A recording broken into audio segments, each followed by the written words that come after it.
amatu rabbataha. Na farko shine baiwa za ta haifuwa uwar gijiyarta. An fahimta? Wasu sun fassara shi da ma'anoni daban-daban. Wasu suka ce abinda ake nufi shine yawaitan saba wa iyaye. Shine za a wayi gari ƴaƴa ba sa ganin mutuncin iyayensu. Za a wayi gari reshe ne ya juya da mujiya. Shine uba ne yake tsoron ƴaƴansa ko uwa ce ke tsoron ƴarta. Ina ce ƴaƴa ne ke tsoron fushin iyayensu ko?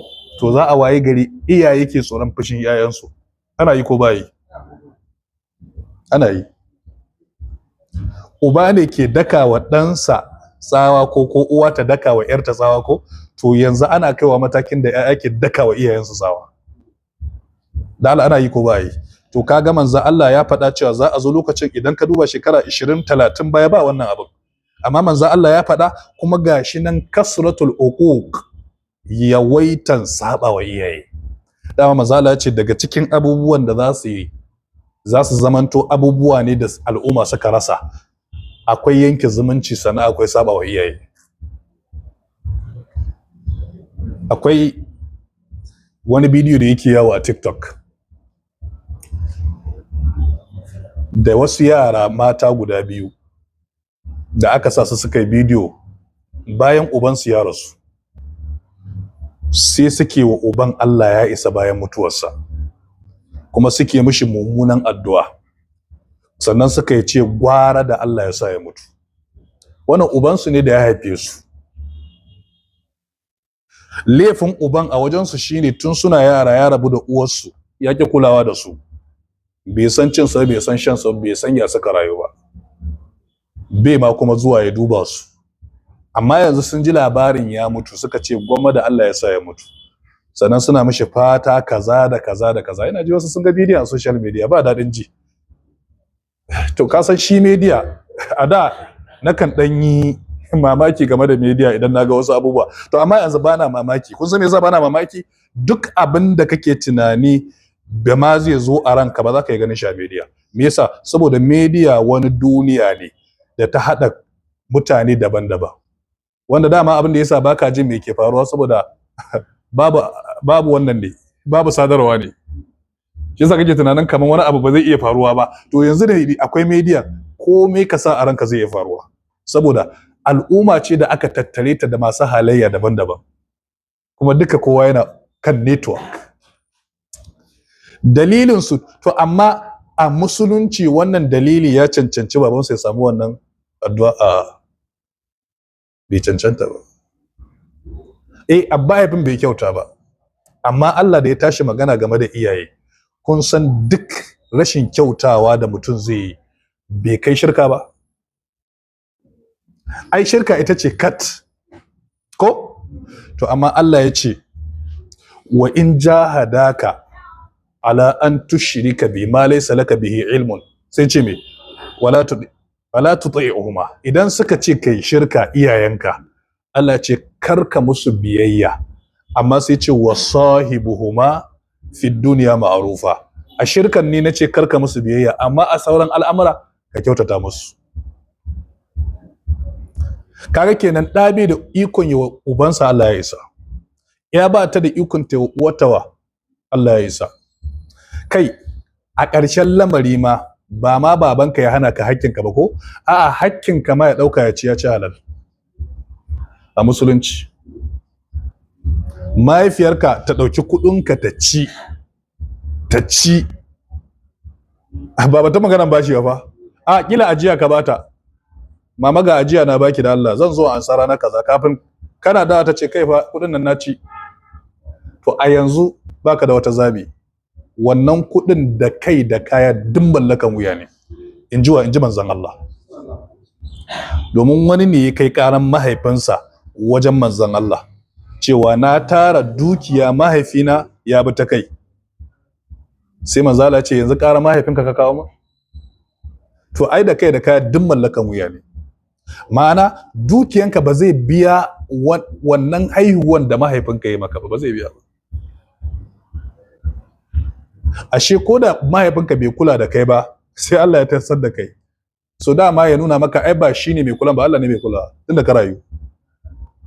Da shine mai kula ne ya kamata da ya baka sai ka mutu, amma ya baka mutu ba wai wa man yar'aka la yansaka. Ubangijin da ya rene ka ya halicce ka ai shi bai manta da kai ba. Iyaye nawa suka tafi suka bar yaran nasu, kuma yaran nasu suka girma suka zama wani abu, iyayen da suka da suna kuma neman su. Saka kaga baka da hurumi. Annabi Ibrahim ba ga mahaifinsa ba, mahaifinsa ya ji yana mawa'azi, yana ya abati inni kad ja'ani min al-ilmi ma lam ya'tika fattabi'ni ahdika siratan sawiya. Ya abati la ta'budu ash-shaytana inna ash-shaytana kana lir-rahmani 'asiya. Ya abati inni akhafu an yamassaka 'azabun min ar-rahmani fatakuna lish-shaytani waliya. Sai ce me qala aragibun anta an alihati ya Ibrahim la illam tantahi la arjumannaka. Ya kalli Ibrahim ya ce in baka dina ba sai na jefe ka. Wahjun li maliya. Sai ce masa me qala salamun alaik. Ai uba ne ko a juji yake. Mahaifinsa kaga dai mushriki ne, amma ya ce salamun alaik, mahaifina amincin Allah ya tabbata a kanka. Sa astaghfir laka rabbi. Ko wato wuta muke kai ne dama.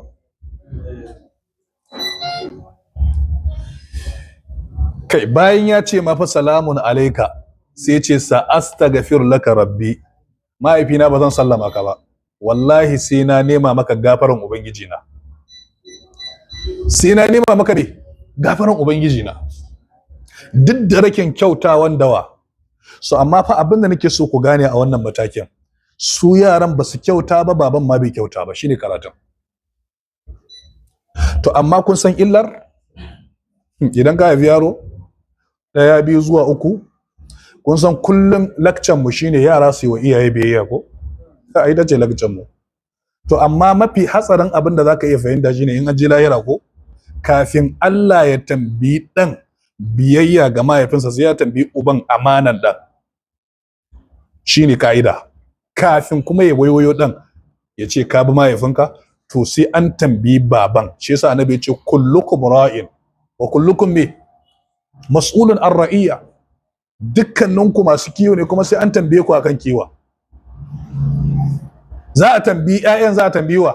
Ashe kaga kenan dan mahaifinka bai rike amananka ba, to kai ka saukewa nashi hakkin saboda ka tsira a lahira. Amma in an je lahira kuna two fighting, to wa za a bari, wa za a hukunta, wa ba za a hukunta ba. Kaga dukkan ku abin hukunci ne. Shi yasa na ce ita wanda ta sa su suka yi bidiyon ta cuce su, saboda cuta na farko da ta musu, ba wani namiji mai hankali da zai ga yara suna wa ubansa Allah ya sai aure wannan yarinya a matsayin goyayensa. Ba wai discouraging nake yi ba, amma ina gaya muku da reality ne. Ina gaya muku reality ne. To saboda in abu kaɗan ya haɗa su, to yanzu ma misali, kafin ma su kai ga bidiyon, da kansu a bidiyon suna cewa, ita tana cewa ba a cewa ku ƴaƴan shegu ne idan an zo neman auren ku, saboda wai ba a san ubanku ba, baya zuwa duwa ku, ba a cewa. Suka ce ana cewa. To yanzu misali da suka zazzage shi, to yanzu an tabbatar da yayin menene misalan kuwa sai a ce mun tabbata yaran mai shegun ne, domin wasu ma suna ce anya wannan shi ma ya yafe su kuwa. Mana an ɓata fito ɗin yayan, an ruguza lissafinsu,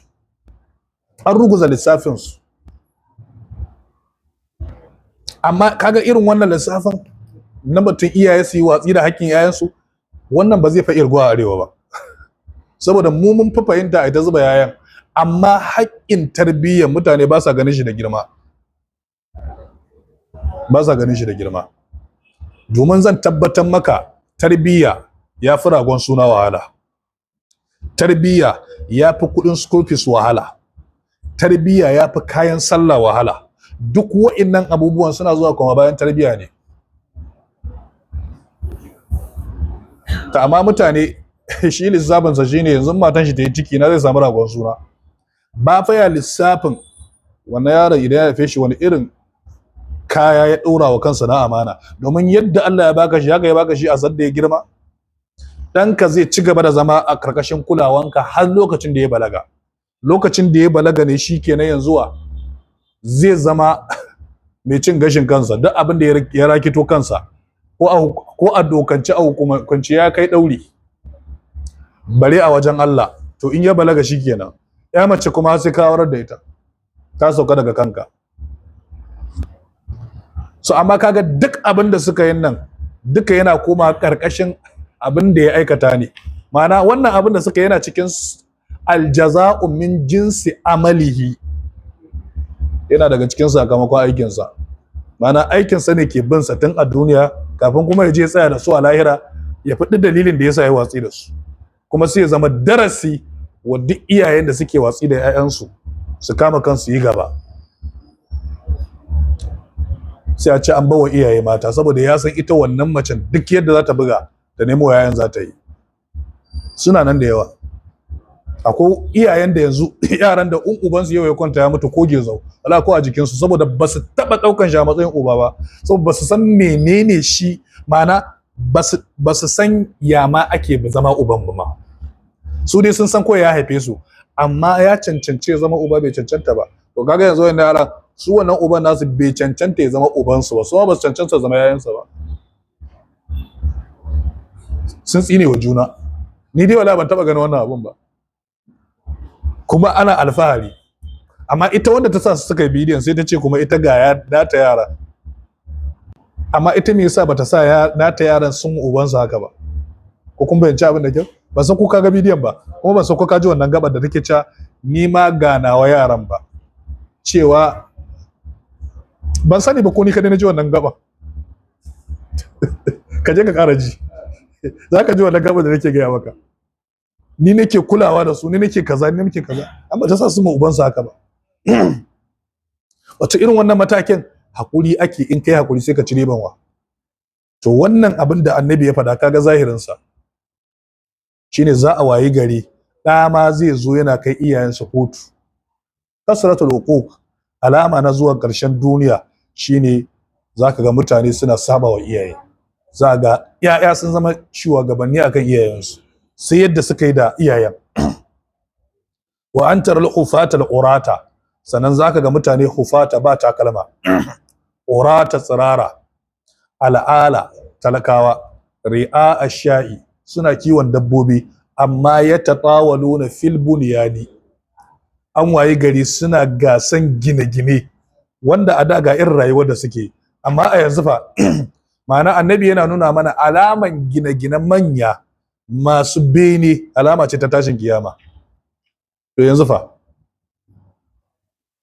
benaye nawa zaka girga garin nan, wanda idan an yi shekara 2 zuwa 3 za ga ba su ake yayi ba, za a ƙara kirkiro wasu masu zafi. Ina Burj Khalifa, ka kalle shi mana, da ke ƙasar Dubai ko? Alama ce ta tashin kiyama da manzo Allah ya nuna mana. Allah ta'ala ka shirye da mu. To wannan idan kun ga wannan alama me yake nuna mana? So wannan alama da annabi ya gaya mana tuna an daɗe fa da yin shi. Magana ake ta yanzu tashin kiyaman, ka je kai lissafi abinda annabi ya faɗa kafin a tashi kiyama zai faru guda nawa ya rage, ba su da yawa. Allah ya sa mu dace. Kamar lokaci yayi ko?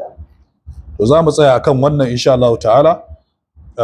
Mun zo karatu na gaba sai mu tashi akan sauran alamomin, sai mu matsa hadisi na wato ainihi 3 insha Allah ta'ala. Abinda muka faɗa daidai Allah ya ba mu lada, abinda muka yi kuskure Allah ya yafe da kowa ki dai. Subhanakallahumma hamdika